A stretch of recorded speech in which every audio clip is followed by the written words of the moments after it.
الجلسات الإيمانية والرحمات الربانية والنفحات القرآنية في أفياء رمضانية والنفحات القرآنية في أفياء رمضانية. السلام عليكم ورحمة الله وبركاته. الحمد لله رب العالمين، والصلاة والسلام على أشرف الأنبياء والمرسلين.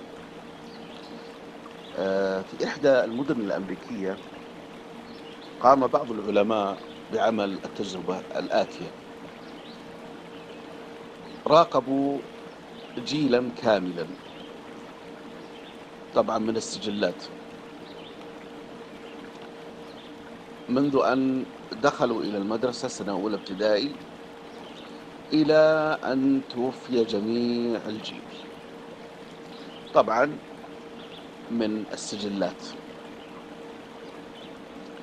ثم قسموا هؤلاء إلى قسمين: قسم المدخنون وقسم غير المدخنين.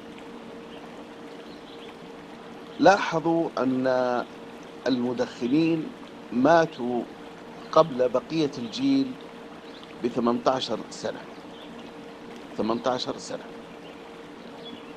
ثم قاموا بحساب عدد السجائر التي كانوا يستخدمونها يوميا وقسموا 18 سنة عليها، فوجدوا أن كل سيجارة تستعجل وفاة الإنسان ب10 دقائق. كل سيجارة يخسر الإنسان 10 دقائق من عمره مقارنة بجيله. طبعا الأعمار بيد الله سبحانه وتعالى، وهذه مجرد نسب. ثم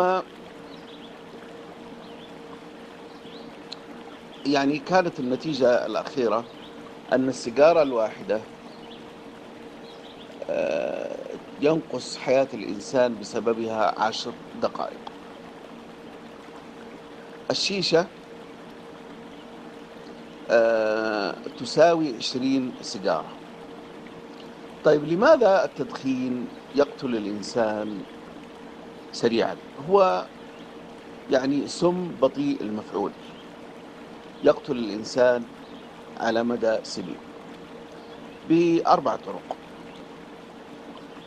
الطريقة الأولى هي الجلطات، جلطات القلب، جلطات المخ، وغيرها من أنواع الجلطات.